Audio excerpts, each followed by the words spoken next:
Take a drive up Route 3 along the western shore of Lake Winnipesaukee till you get to Meredith. You'll know when you get there that something special is going on. Even in tough economic times, the hotels are filled with tourists in all 4 seasons.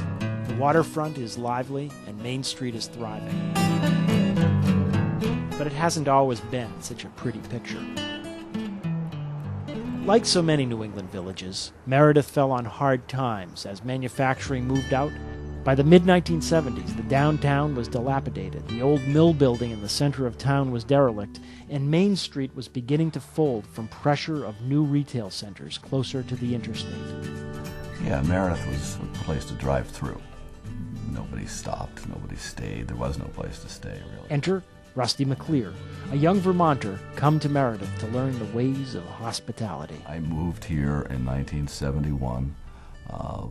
Literally to work in a hotel to learn the business, and then I was going to go back to Vermont.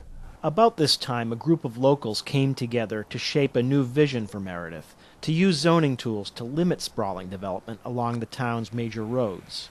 They had some success, yet Meredith's Main Street continued its downward slide. It was fairly bleak. There was just an awful lot of vacancies, and there wasn't any real investment going on the Main Street.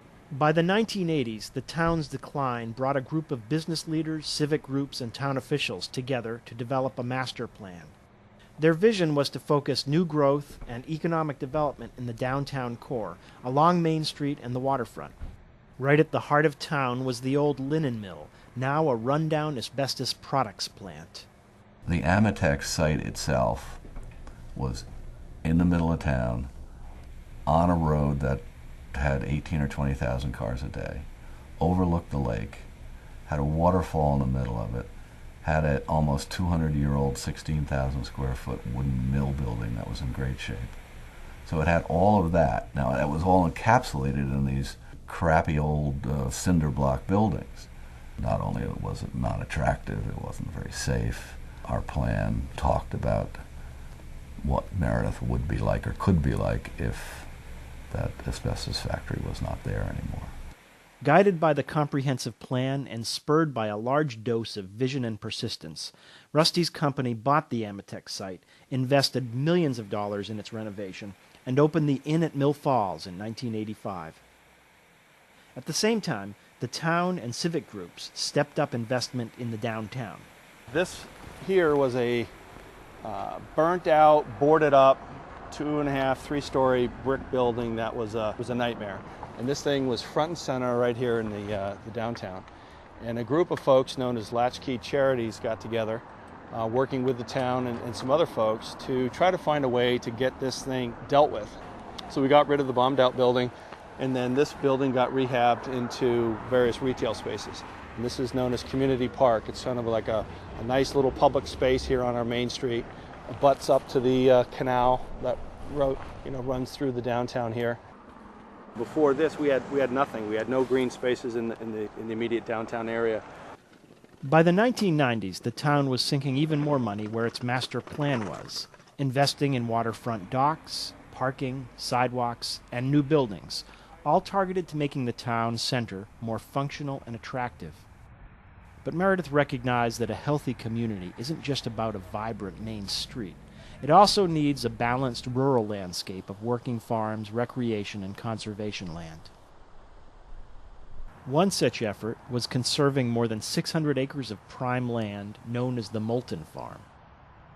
Public funds were raised to the tune of about $1 million, and then even with things as difficult as they were, we were able to pass a $400,000 long-term bond through the town to complete the purchase. When we try to advocate for compact development and smart growth and things like that, you have to realize that there are things outside of that aren't less important. They're just handled in a different way. Visual scenic resources, water quality, conservation, recreation, things of that sort. So you have to look at it as a continuum. Here's your compact village center, here's some highway commercial, here's how we address the rural areas. And this is a centerpiece of it, but it's not all of it. Despite its widespread benefits, Meredith's turnaround has also created challenges. A healthy community demands that there's housing available for all the people who live there. Not everybody can own a lakefront mansion, and you need people to clean it and service it. There was a group of employers led by Rusty McClear and other business leaders who had businesses that required a workforce that didn't have housing in that town, and they recognized that their workforce was in fact jeopardized when you don't have employees that can find or maintain housing. Near that same time, there was a citizens constituent group, and they reached out and asked us to come. And finally, the municipal leadership reached out and asked us if there was also a way that we could help them develop housing. Together, the town and the Laconia Area Community Land Trust have just completed the Pinecrest Apartments near the community center. 32 units of workforce-priced apartments that are LEED certified as energy efficient and sustainably built. I have so much respect for the Meredith community. It's not about the land trust staff going in and doing the deal. It's the municipal, it's the churches, the social service agencies, the employers. It's this vast array of folk who have a knowledge of the community, a commitment to the community, and resources to share. And it's that collective collaboration that makes it happen. Some might say that Meredith's success is singular because the lake is such a draw. But can it be a model where good planning, community spirit, and compact design come together? An important point to emphasize is it's one project at a time, one planning board application at a time. It's one little project after another that collectively, 20 some odd years later, has made a difference.